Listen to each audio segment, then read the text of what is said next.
Hi, everyone, and welcome to another exciting episode of the Barbershop Talk. As you know, the year is coming to an end, and man, what a year we had. Today, we have with us one of my very good friends. We used to work together at Vertus Charter School when it was in its development stage, so to speak, 2015. We have Mr. Jamel Peavy. Mr. Peavy, nice to see you, man. Good to see you, sir. Good to see you. I hope everybody's all right over that side. Yes, sir. Yes, sir. Yourself?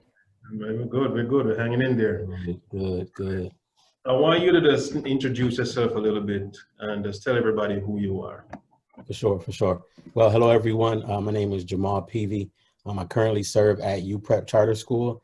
I'm the Director of Student, Family, and Community Engagement and Relationship at that school. I have been having an amazing time there over this past year. My experience goes back to, as Mr. Ferguson was saying, upwards of 2015, 2010, when I got into youth development. I've done a lot of work in youth development in many schools in the city of Rochester.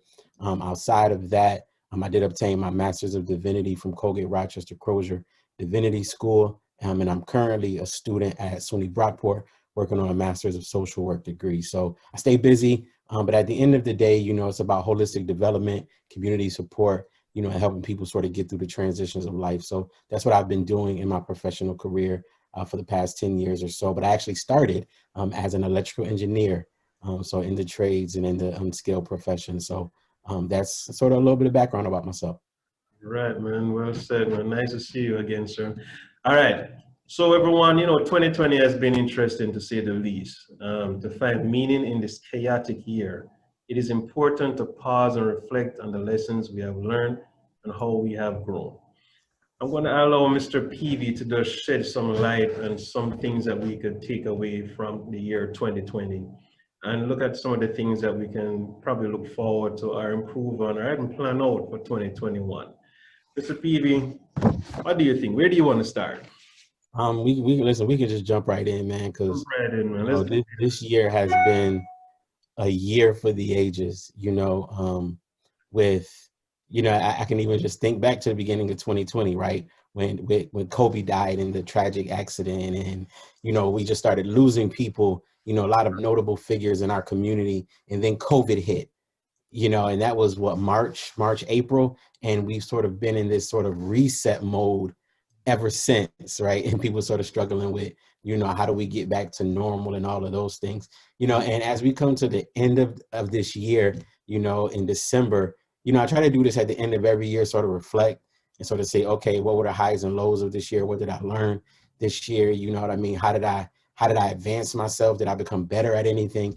So there's a couple of questions that you can sort of take yourself through as you reflect, right? Because at the end of the day, reflection is key, right? Because reflection is where we learn things about ourselves, right? If we just go through life and we don't reflect on our past decisions, past circumstances, right, and we just let them be, we're bound to repeat those same things, right? A person who doesn't learn from themselves, if they don't know themselves, right, they'll repeat the same cycle over and over and over. That's why it's pivotal that at the end of whatever, whether it's the week or a year or whatever, that you take time to just reflect on sort of how things have went on. So as Mr. Ferguson shared with me earlier, there's a couple of questions I just want to jump into and sort of figure out and think about and, sort of gauge as we look at this culmination of this crazy year 2020, right?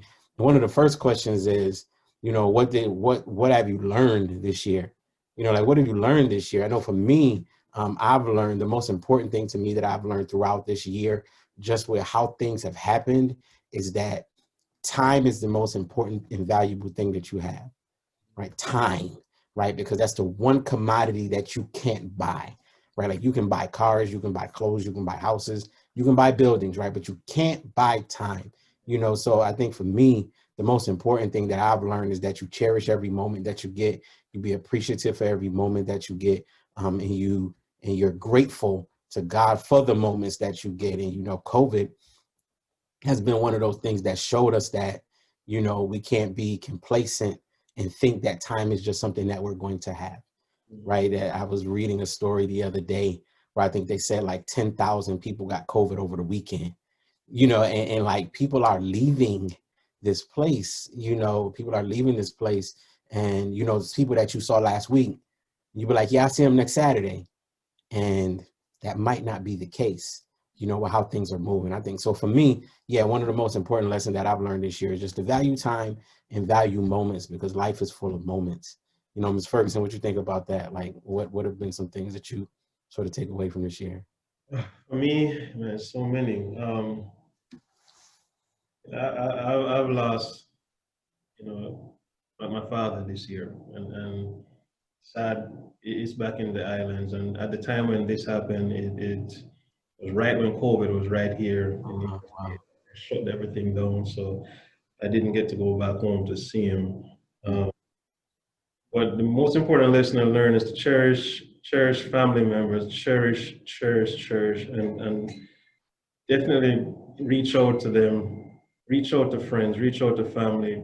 Always just make that connection. I Right. learned that, you know, people here, I'm still emotional with this thing, man, to be honest. Yeah, for certain, for certain.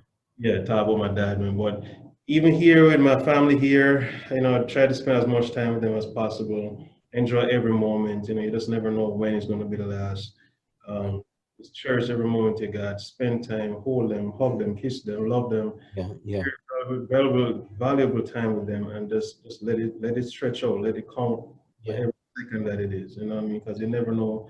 In the blink of an eye, it could be gone like that. Uh, Right. and again, I'm living through that, and there's so many things I wish that I could have said, could have Yeah.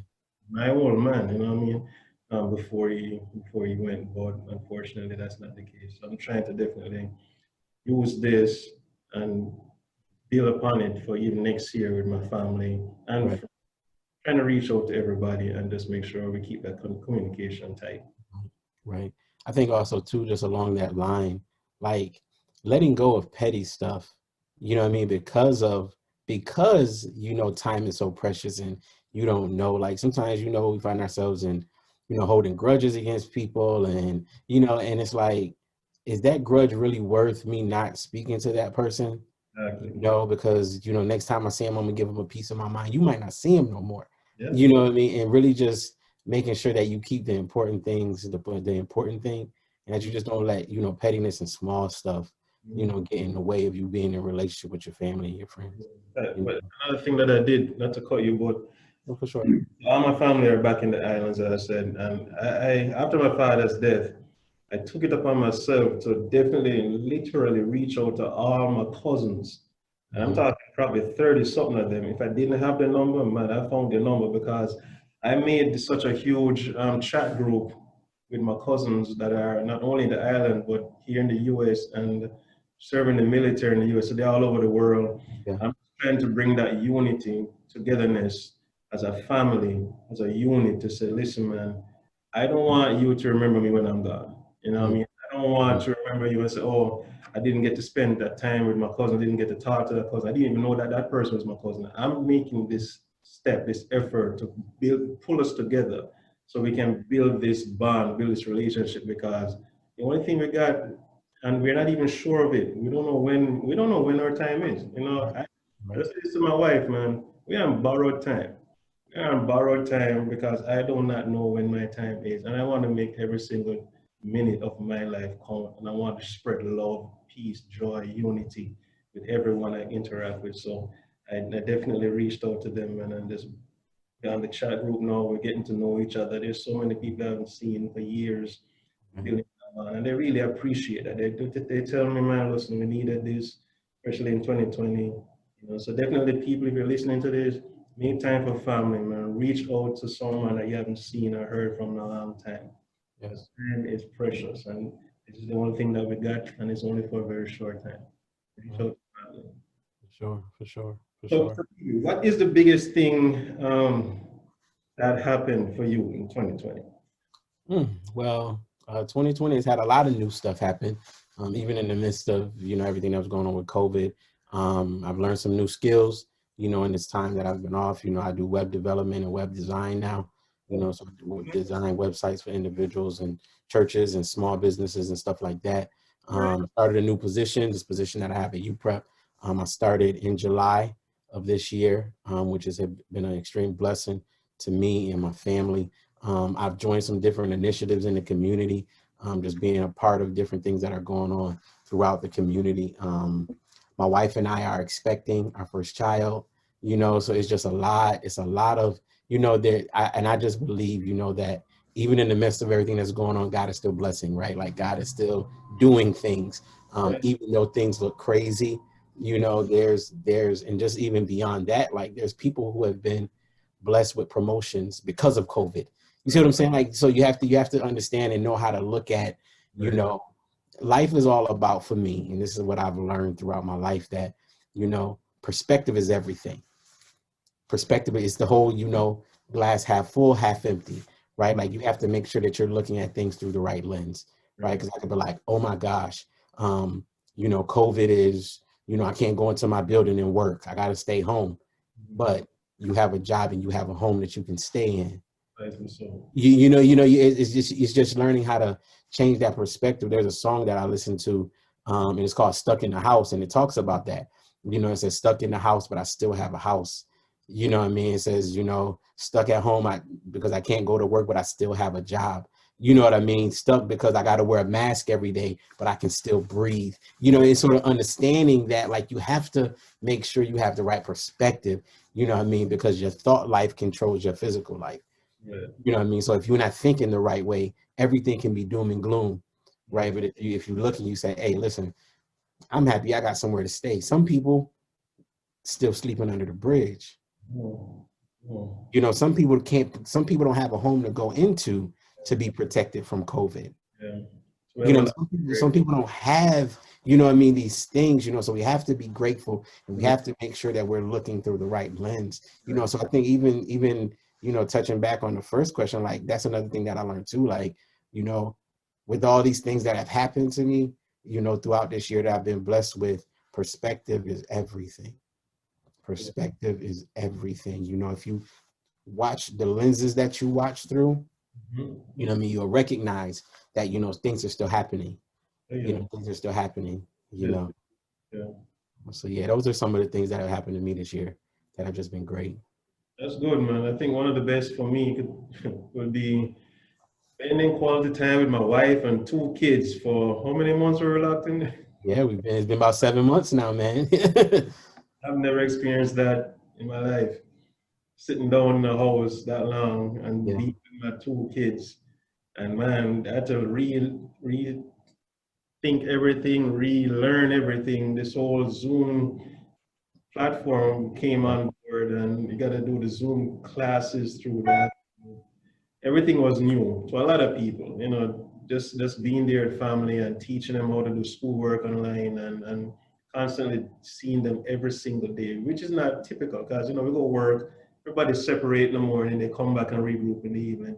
But right. Everybody from sun up all the way to sundown and beyond, it was one of the best parts of this whole thing, despite all what's going on.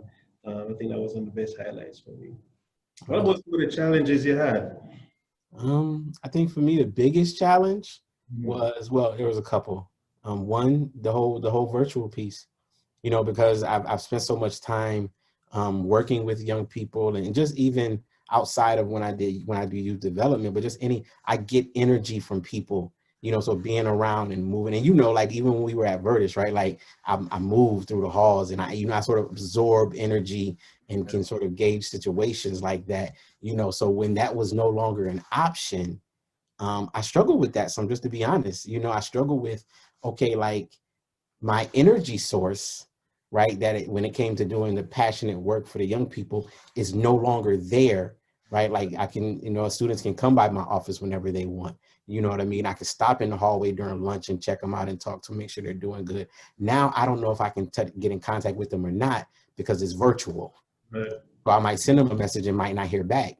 Right. I don't know what's going on at home for them, So I really struggle with that. But then I also learned that, Jamal, just like they needed you in that space, they need you outside of that space as well. You know what I mean? So just make sure your lines of communication are always open for them. And I think the other thing is really just the virtual learning piece. As I stated before, like I'm working on my MSW at SUNY Brockport, and virtual is cool, but once again, it's different when you're in the space with people. Yeah. You know, when you're in the space and can read body language and, you know what I mean, tell the influx of a person's voice or how their, you know what I mean, their discernment is and how their disposition is and all of those things. When you're in the space on virtual, like a person can turn their camera off and you don't, and you don't know anything. You know, like they might be in class in their pajamas. You know what I mean? You know, so it's a different experience, you know, but you know, I do think that this time, even though it was a challenge, it is a challenging time, that it gives us an opportunity to grow, right? And to pivot, right? Because I think this time more than anything tested how we pivot. Right. Like, how do you see, okay, boom, this is the new situation. This is the new reality. How do I make an adjustment and keep moving forward, you know? So yeah, those are definitely some challenges that I've been dealing with. Still dealing with them, but I'm learning, you know what I mean, to be more comfortable, like on camera and, you know what I mean, and some of those things and making sure you can speak clearly so people can hear you well. But yeah, those are a few of the challenges I've been dealing with. How about you? Oh man, the first challenge was the technology piece, man. You know, again, just like you said, I'm in the same line of work as you. We work deep, really tight with individuals, and I feed off their energy, I feed off their reaction and the immediate responses that I get. To move from that and then go online, again, it's completely new to a lot of people, and for viewers that's coming in, man, listen, this is a year like no other year. Yeah, we knew about online learning, we knew about remote work, but to this magnitude that it just hit us and the speed that it hit us with, it was really fast. It was a quick adjustment for a lot of people. If you didn't know Zoom, man, you know about it now. Because Right. the first time I remember seeing Zoom, it wasn't even on TV. I saw a family member, my wife, yeah, she was using Zoom, and I saw these little squares on the screen. Like, what is that? Look like a game, like I'm watching a game show or something. Right. About this Zoom, and they say, you know, we're talking to people right now. Say, yeah, and so it was a real adjustment. Then to see how we incorporate that in the work and in the school, the job, it was a big challenge. So just to reach out to my students who don't have the technology to go on Zoom, a lot of them probably don't have a tablet or a laptop. Right. Might not have a cell phone that's compatible to use Zoom. It's really hard to do that, and it still is a challenge for some of our classes even right now. But you know, thankfully we have all the equipments that are there for our students to get past these barriers and to excel in what they're studying. But that was one of the biggest challenge for me. Is just really get used to the technology, getting people on board with the technology, and just Right. trying to excel with it. I'm still not there. I'm still learning. I'm sure a lot of people are still Yeah. somewhere Yeah. near perfect, but not really 100%. But hopefully, as the year comes to an end and we move to a new chapter next year, we might see, you know, I hope a shimmer of light somewhere in the tunnel coming up, man. We need to Yeah. For keep sure. working to hope and just keep doing what we do, be strong, ask for support, ask for help, and just keep moving forward. That's all we can do. You know? Right. Right. For sure. For sure. So again, for our viewers, these are just some general topics or questions that I'm sure you can relate to. Yeah. You know, I didn't just make up these. These are some things that we hear people talk about in the community, in my classroom, in my work environment. These are things that everybody at some point talk about, the challenges, the ups and downs, the impact that this whole pandemic had on them in personal life, school, work, leisure. How do you enjoy yourself? The anxiety behind it. You know, what do you do to de-stress? And Right. moving forward now, you see that we're in a second wave. And the end of the year, yes, there seems to be a promise for vaccine. How long will that take? We're still not sure when the mass population is going to get that. But what do you do between now and then to cope with all this? There's just some questions that we hear and we just want to talk about it. But for 2021, Mr. Peavy, what do you think is your intentions, our people's intentions as a population for next year? What do you think is the number one thing that's riding on people's mind for 2021? So for 2020, so 2021 is interesting, right? Because it sort of promises to be, you know, after this, right? Like after everything we've been through, right? You know, so I really, I know for me at least, when I think about 2021, it makes me think about the whole phrase, you know, stay ready so you don't have to get ready. You know what I mean? And I think people are going to learn because of how sort of troubling 2021 has and how unprepared many of us were, that the energy needs to be put into making sure you're ready for whatever comes. You know, whether that's spiritually, physically, emotionally, financially, right? Make sure you get ready, right? Like, you know, like you need to be planning.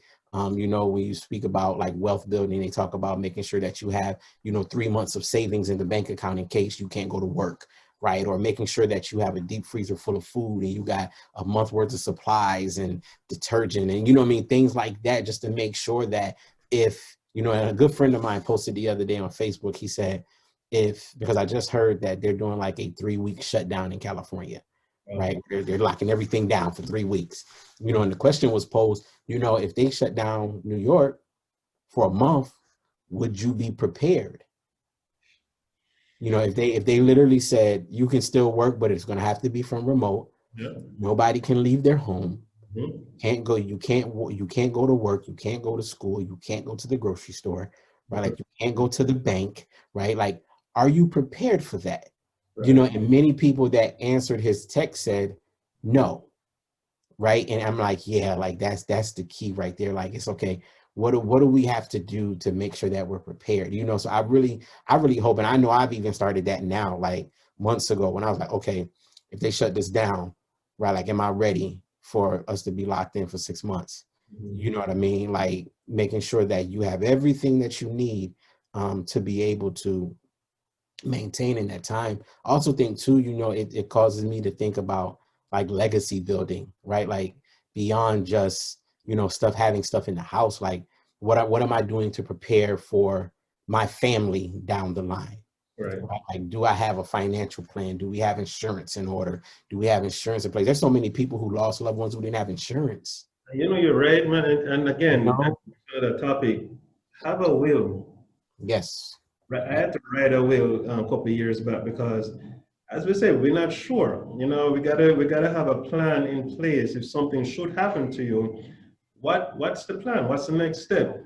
Do you have stashed away savings if you Right. have children? Do you have life insurance, stuff like that, to give to your children or your significant other if you pass away? So you touched a very good point. 'Cause there's a lot of people who passed on, and sadly, there wasn't anything set aside, or there's no plan moving forward after that. You know, I was watching the news last week and they said, I didn't even notice that. You remember those freezer trucks they have in New York City with the bodies? They're Mhm. still there to this day. Why? Yes. Nobody's claiming them. Another reason why? The cost to bury someone in New York City is between $6,000 and $10,000. That So families don't have. they find the money. They don't have. They Yeah. don't have it. So you touched a really good point. So viewers, please, if you can plan, not saying I'm calling bad luck on anybody, but the reality is we don't know what's going to happen to us in the future. Yeah. Myself, the TV, For I sure.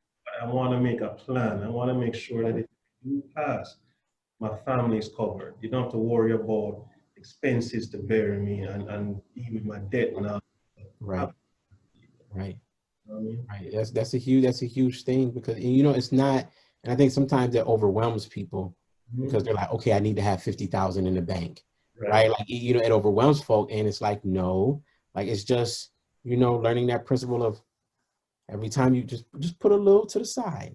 Just put a little to the side, you know, and I've learned, even my parents taught me when I was younger, like, you know, the power of direct deposit, I think is the best thing in the world, right? Because I don't even want to see it. Exactly. I mean, I don't even want to see it. You know what I mean? Because crazy story, my uncle told me a couple years back, he said, you know, I did that. He said, I was, you know, working real hard. I had some kids, you know, so I was working like 2 jobs, you know, and I worked and I worked and I took care of everything that I needed to take care of. And everything I didn't need, I put in the bank, Right. you know, and he said, you know, one day I was out and I was like, "Man, I wonder how much money I got in the bank." You know, so he went to the bank and asked to borrow some money out. And the lady said, which account do you want it to come from? He said, what do you mean, which account? She said, yeah, you know, you got two accounts. And he said, oh, I forgot about the other account. How much money do I have in there? She was like, yeah, $63,000. He was like, huh? He was like, yeah, but he forgot that he had worked this other job, right? Because it had just become a rhythm of his life, right? Like I go to work, I get off, go home, sleep for a couple hours, then I'm working a night shift. It was just a rhythm, you know, and he worked that for a year and a half, and he had 60 something $1,000 just in the bank that he didn't even know was there, you know, but that gave him a lot of flexibility. He was like, okay, you know, I want a new car. So he just went and bought the car. No payments, no nothing, right? You know, just pay for it. You know, for those who know how money works, right? If you can go to the dealership and give them cash, you can get it for a lot better price than going through a process and getting a loan and all of those things, right? So it's really just planning, you know what I mean, to make sure you have a nest egg somewhere, you know, in case things do get a little crazy and you're not able to do the things that you would normally do. Right. You know, what do you think about moving forward for 2021? Now, you know, we have the celebrations like New Year's Eve. That probably is going to be a no-show for a lot of people. I hope so. Yeah. What can you tell, you know, people who are, you know, so stirred crazy in the house, they just need to get out and enjoy life, do something in a gathering group, but, you know, really don't want to promote gathering at this point. Right. Any tips or any pointers you would say to somebody, listen, I know you want to do this, but it's not right now. Do you have any little tricks to try and distract the cognitive instead of, I think, you know, I read a while ago about some countries who were struggling with COVID and how COVID sort of came in and then it left. Like, right, like because there was this idea of the benefit of the greater good in comparison to what I want to do. Right? Like I have my own person. I want to go wherever I want to go. I want to go to the gym. I want to do all these different things, you know, but for the greater good, it makes more sense for me to stay in. Right. And there was a lady who said, you know, I'd rather be uncomfortable and stay in. I'd rather not see you now so I can see you later. There you go. Right. Like I'd rather not see you now and struggle with whatever emotion I have associated with that so I can see you on my birthday next year. You know, so I really think, you know, is going to require people to sort of get out of the individualistic mindset and think, okay, what decision can I make now that I'm going to be proud that I made of later? Right. You know, because I understand that struggle of, you know, wanting to be around people and, you know, being able to hug on your family members and, you know, I mean, party and drink and have a good time. I understand all of that, you know, but I really think that it really depends on, you know, what's more important to you. Like what's more important to you, you know, and then if you can't say, you know, I got to get out of the house. I got to get somewhere, right? Like there are ways in which you can get out and enjoy the presence of people in a safe manner. You know, I just saw earlier today how they have this one restaurant that has like igloos where they're like heaters inside them. So you can go out and have dinner in the places that are usually shut down, but they're like in igloos. So you can sit outside along the lake, but you know, you're protected, but you're still around people. Right. You're still around people, but you're protected.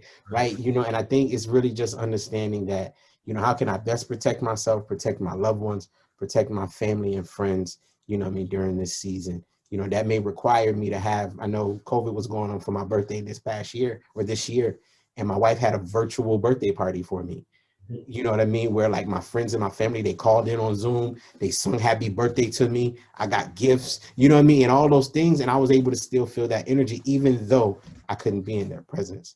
Right. You know, so it's really just being innovative and saying, hey, listen, I love my family and my friends enough to not see them now, you know, so I can see them later. Yes, that's deep. That's deep. I like that. We should officially call it a bar. All right, viewers. Well, Mr. Peavy, listen, this was really informative. I hope that everyone take away at least 1 point from what we have discussed tonight. Very good seeing you again, Mr. Peavy, man. Oh, my pleasure as well, brother. This is like the new norm until, you know. Yeah, until things get better. Yeah, things get better, man. But we're gonna have you back again sometime next year. We're gonna Sure, talk for about something. sure. Love seeing you, man. Yo, my heart goes out to you. I And appreciate it, brother. Mr. P, we go way back, man. And it's been like good 5, 6 years almost. You Yeah, know, we still have the connection. for Uh, sure, for sure. we're gonna see some more of him in the future on the Barbershop Talk Zoom edit session. All right, from now on, I'll see you guys later, and be safe. Christmas coming up. Merry Christmas for the New Year's. Happy New Year's. Happy Kwanzaa. Um, be safe. Stay near little social gatherings with family, tight, not a big crowd. And as Mr. Peter says, I don't want to see you now, but doing this to see you later on. Just let it count and be safe, everyone. All right. Sure. From now on, and we see you next time. Mr. PV was a blessing. Alrighty, thank you, sir. Viewers, the year is done, but we have a lot to look forward for 2021. I'm very optimistic that we will see some big changes coming up. Okay. All right. From now on, we'll see you next time. Barbershop Talk Zoom session. Take care.